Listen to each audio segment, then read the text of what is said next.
Salut à tous, c'est Hiro et on se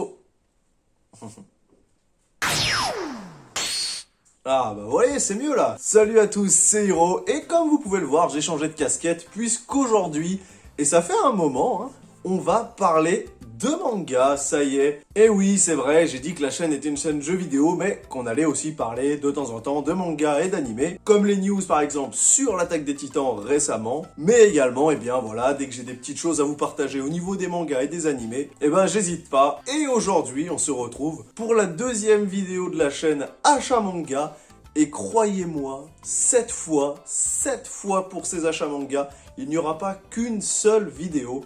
Et non, pas qu'une simple vidéo, puisqu'on va décortiquer un peu les achats que j'ai fait au mois de septembre, comme d'habitude, du mois dernier. Mais gros craquage cette fois, puisque j'ai acheté en septembre un peu plus d'une quarantaine de tomes. Et ouais, très gros craquage en septembre, c'est la première fois, la toute première fois que j'achète autant de tomes en une seule fois. Mais voilà, il y a eu beaucoup de sorties, j'avais mis de côté pour ça parce que je savais qu'il y allait avoir d'énormes sorties intéressantes en septembre.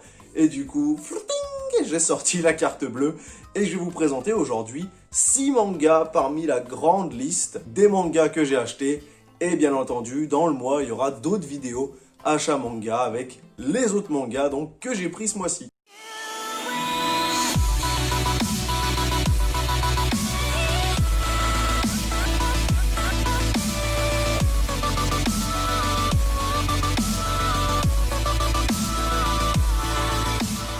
Et on commence sans plus tarder avec Ni no Kuni, voilà, Ni no Kuni, le tome 1.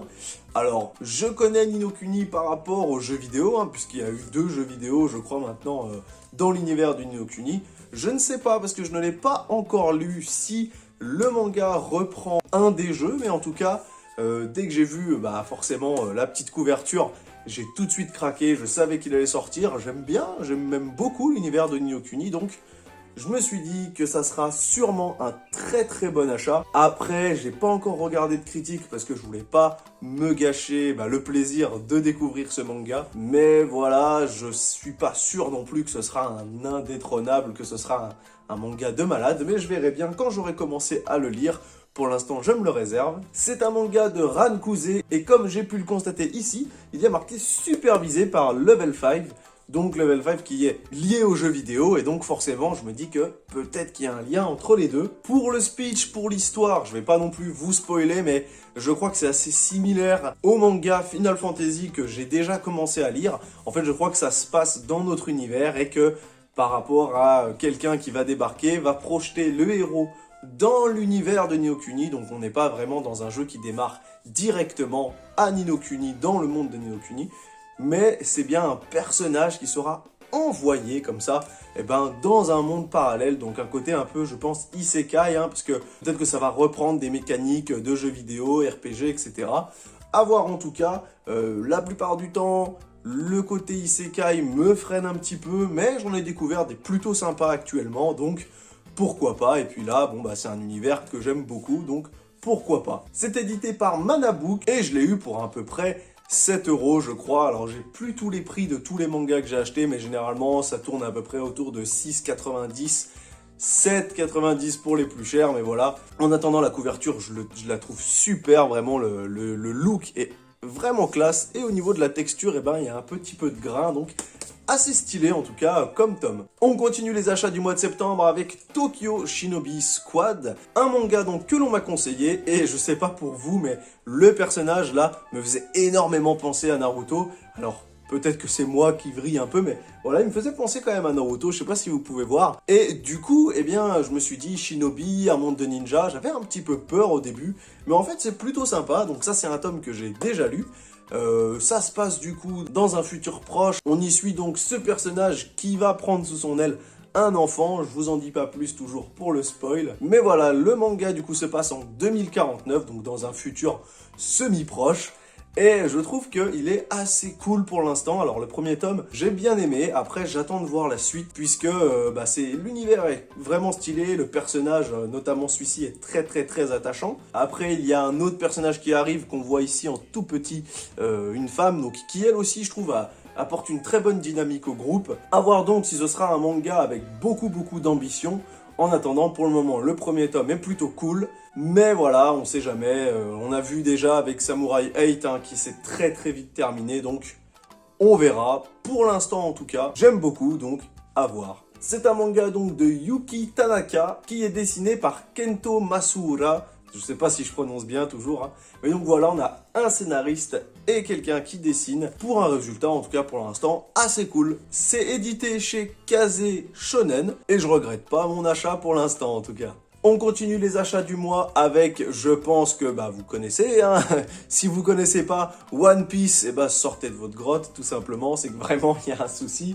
Donc One Piece, j'ai pris le tome 89, alors je suis un petit peu en retard hein, dans les tomes, je suis totalement à jour au niveau des épisodes. Et comme je l'ai dit, je lis pas les scans, donc c'est vrai que si vous lisez les scans, vous en êtes beaucoup plus loin que moi. Mais voilà, le tome 89, donc ça me paraît loin maintenant par rapport aux épisodes forcément, mais j'essaye de rattraper petit à petit le retard. Alors, il est vendu avec un extrait de Dr Stone. Alors, pour ma part, Dr Stone, c'est déjà quelque chose que je lis, vous pouvez les voir juste ici normalement, et que j'apprécie beaucoup. Donc le petit extrait pour moi, il va pas me servir, mais peut-être que dans mon entourage, s'il y a des gens qui souhaitent découvrir, pourquoi pas leur donner. Bon, pour les quelques personnes qui ne connaîtraient pas One Piece, c'est le plus grand manga jamais créé, à mon sens et pour beaucoup. Alors c'est pas le plus long, mais il commence un petit peu maintenant, il a bientôt atteint la centaine de tomes, mais c'est un des mangas, si ce n'est le manga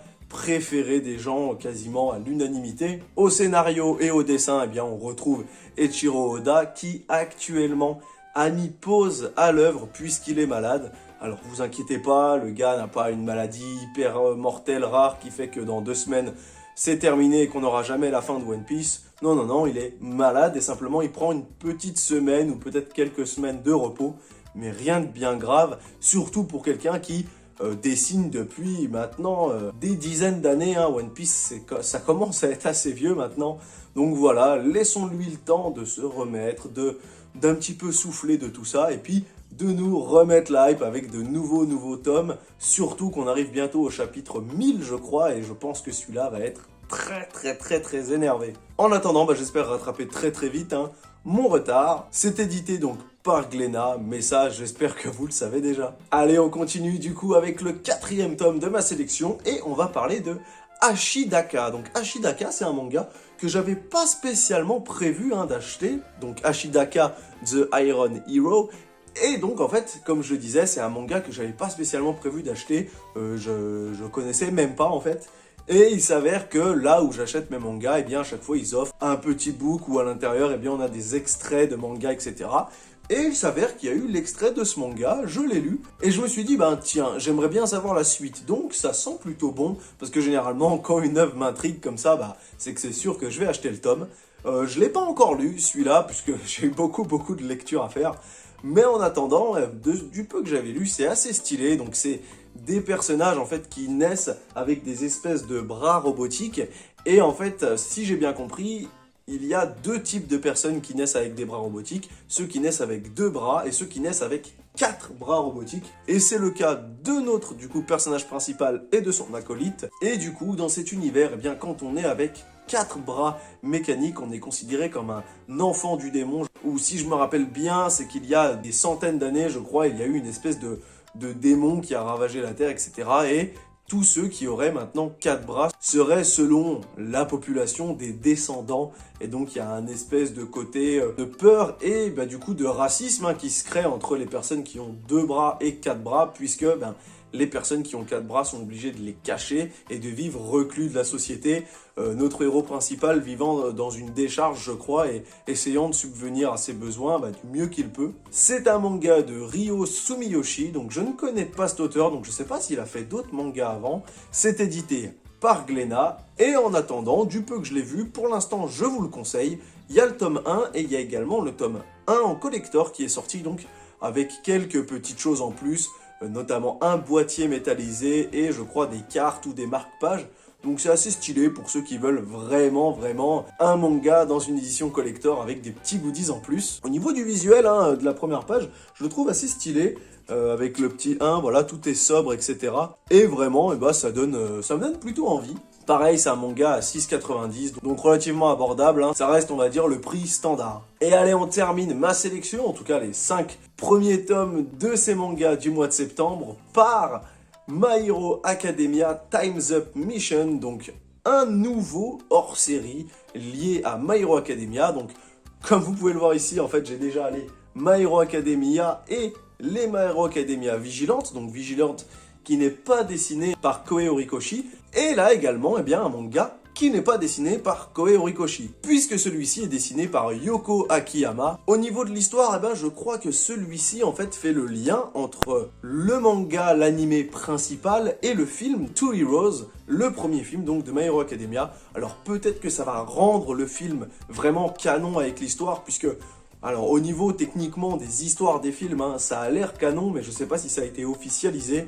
On a l'habitude que certains films de certains animés ne sont pas canons, donc à voir. En attendant, c'est assez intéressant puisque dans ce film, il y a des personnages relativement intéressants et qui mériteraient un peu plus qu'on s'attarde sur eux, donc j'espère qu'on les reverra.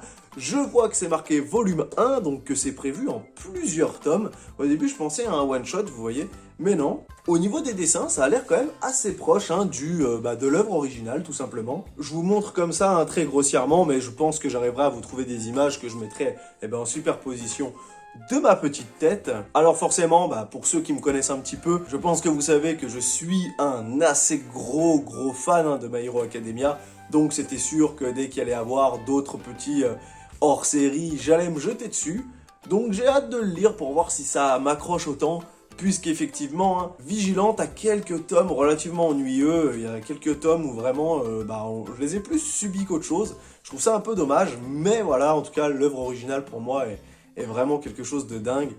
Donc voilà, c'est vrai que My Hero Academia, pour l'instant, c'est un de mes gros mangas de cœur, donc à voir après pour la suite, puisque ça a l'air, en tout cas, plus ça avance là dans les derniers tomes, de devenir relativement sombre, et donc j'ai l'impression qu'on passe petit à petit de tout va bien, tout est rose, à un petit semblant de SNK là. Donc forcément, je fais pas non plus la comparaison entre les deux, mais ça a l'air de s'assombrir un peu plus. À voir, et ça fera peut-être taire tous ceux qui disaient que c'était un manga pour les gamins, puisque j'aime pas trop ce truc de dire tel et tel manga est fait pour telle et telle personne. Non, je pense pas qu'il y ait vraiment des mangas pour les gamins ou pour les adultes. En fait, c'est chacun apprécie ce qu'il veut. Et voilà, et c'est très bien comme ça. Si vous avez 40 ans mais que vous délirez devant Pokémon et que vous kiffez le manga ou l'animé, vous avez totalement raison. Et si vous avez 15-16 ans et que votre délire, c'est des trucs vraiment vénères à la Berserk, vous avez totalement raison, je veux dire. Vous lisez ce que vous voulez, bien sûr, pour les plus jeunes, qui sont mineurs et qui sont vraiment très jeunes. Il y a quelques mangas que je ne vous conseillerais pas personnellement. Après, vous faites ce que vous voulez, mais forcément, voilà, il faut qu'il y ait un petit peu les parents derrière, des fois, pour gérer vos lectures, etc.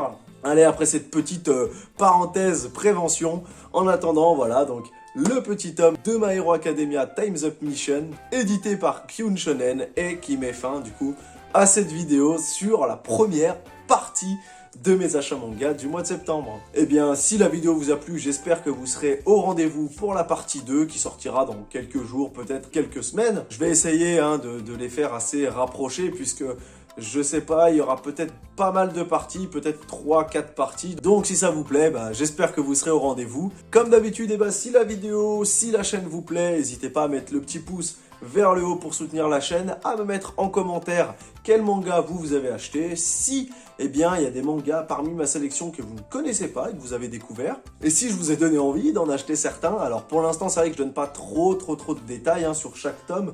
Si vous voulez que je gratte un peu plus, que je vous lise limite le synopsis, etc., n'hésitez pas à me le dire en commentaire. C'est vrai que les vidéos sont plus là pour vous montrer les tomes et vous donner un petit ressenti comme ça à chaud.